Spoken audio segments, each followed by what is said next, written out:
Welcome back to another episode for Oliver Hill. As you can see, the layout's packed away, so we'll end it there. Not really. Let's see what I've been doing before I packed it away. So I'm kind of filming this at the same time as the previous video. I'm filming about the wash. You can see the wash is still just drying in places, so I'm going to have to be ever so careful not to get that covered in static grass. But this is what I did the original one with. It's basically a bit of Tupperware, tea strainer and a fly swatter. That didn't quite work as well as I was hoping. It got a little bit of standing up, but not a lot. This is what I've got to try. Again, this is from a friend, from Martin, and this is the World War Scenics applicator. It's a lot different to what that looks like. So what I'm going to do first is I'm going to use this to put a 2mm grass layer down on this section. I will do that so that I can plant the trees, because the trees will have less grass in them, or underneath them I should say, and then from there I can build up my 4 and 6mm layers for the rest of it.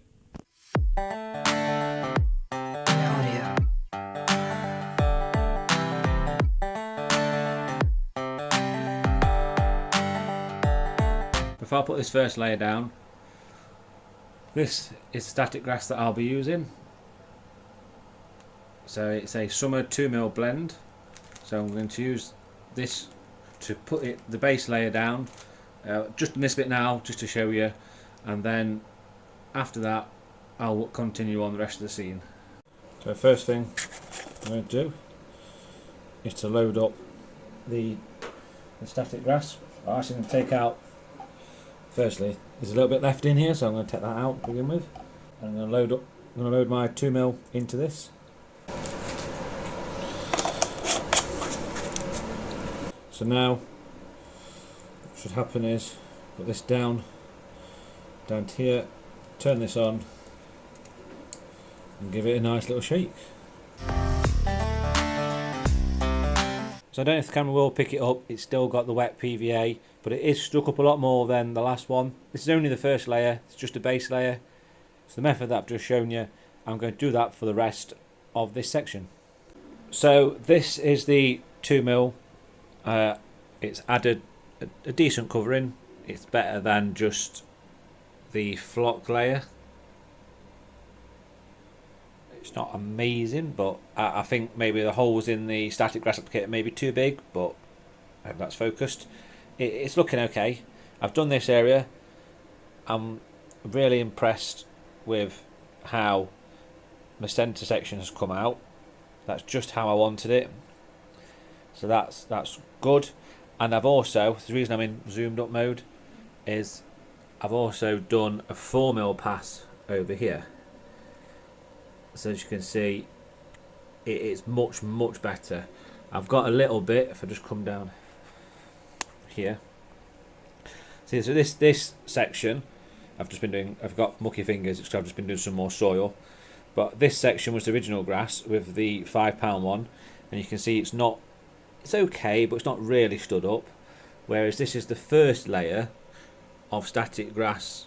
It's already much more stood up than what that is, and that's just the first layer. So what I'm going to do next is I'm going to use a bit of hairspray and add the second layer. So I've just got my hairspray.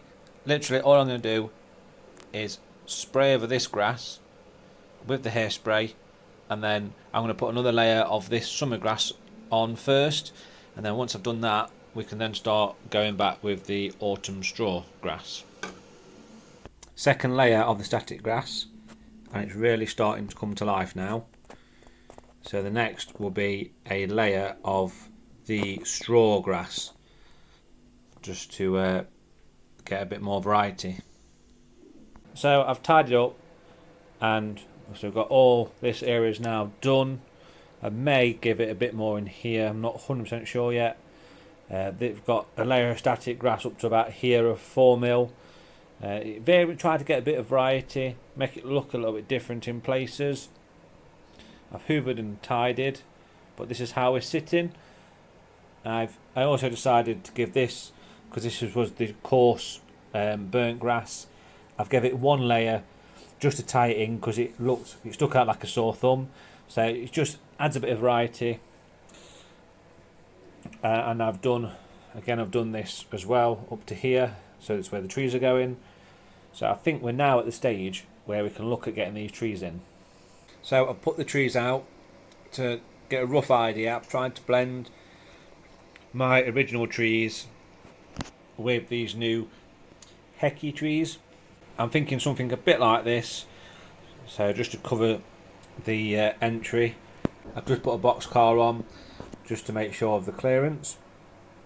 So what I'll do is I will drill holes in to plant these trees and then put them in with super glue. I'm hoping this looks like quite a decent mix and just fills out the forest a bit more. I've also put one of the trees here, and then I think 2 trees will go here. So obviously they won't be this bit, they'll be planted inside, just to raise the level behind the fence, just to add a bit more variety.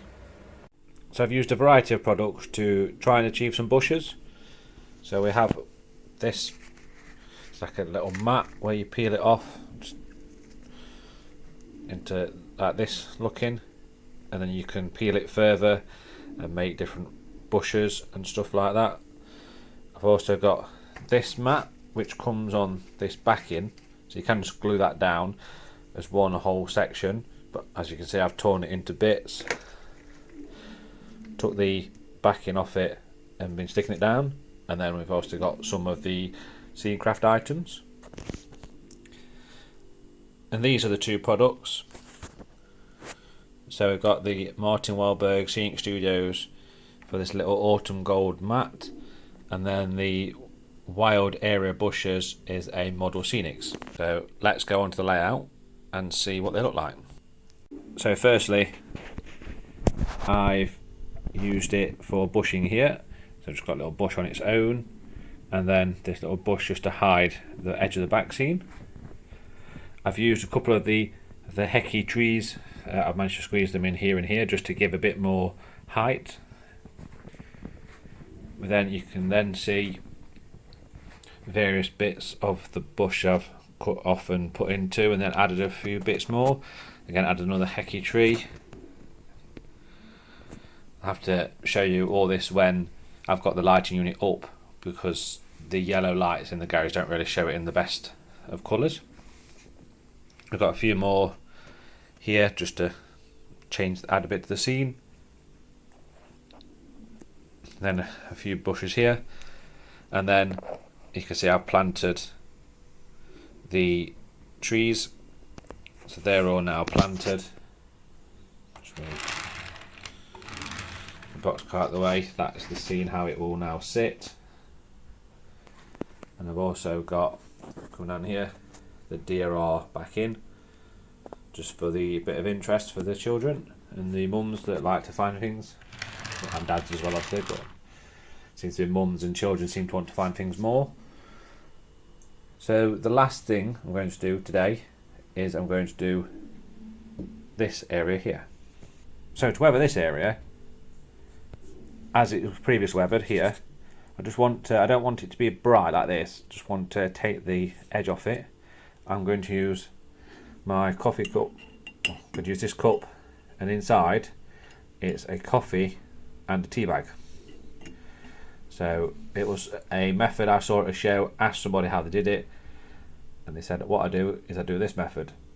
So I'm going to now paint this onto this. So I'm only going to use a small paintbrush just to paint it on.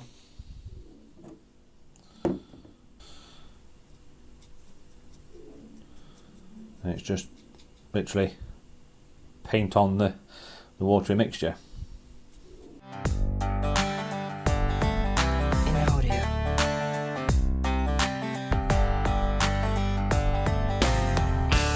You can already see how it's taken the tone down. It won't dry like this, it's still wet. So we'll do one coat, see how it looks. I can always add another coat and then do the whole lot, just to try and blend it in. But obviously it doesn't want to be uniform as such. So I'm now going to do the other side the exact same method, let it dry, and then we'll see how it looks. This mixture is better when it's stewed a bit as well. So if I let it go run cold, because I've done it with boiling water, let that go cold, leave it whilst I do the other side and let it dry, then it might give a different tone if I go over it again. But let's get the other side done.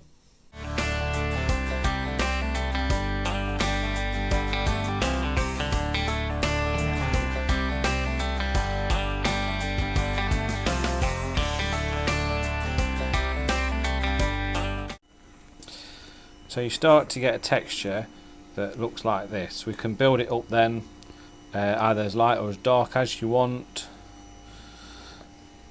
It is quite streaky, you can go over it again. Apologies for the background, there's someone jet washing on the street, so that's what you can hear in the background.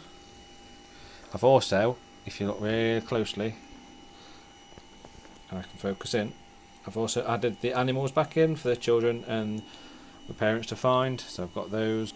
I've got this poor rabbit trying to get away from the fox. I've also painted the fox's tail to make him look a bit more like a North American fox, because someone told me that they didn't look like North American foxes, and I googled them and just have a bit more black on than a European fox. And then I've just got this one just in the grass down here, just to add something for people to find. It looks better now with the taller grass, it hides a lot better. But I think we'll leave this one here with the noise of the jet wash, and you'll see at the start of the video that it's all packed away. There will be some more content as and when. Got a few projects lined up to be doing and getting on with. So this is it for now. Layout will be out in June at Bakewell Show, so please come and see that. That's better. So please, if you're obviously in the area, please come and see that. If not, I'll try and keep you updated, get some videos, get some pictures. I'm starting to use Facebook a lot more, so keeping updated on Facebook. But that's it for now. Thank you for watching, and bye for now.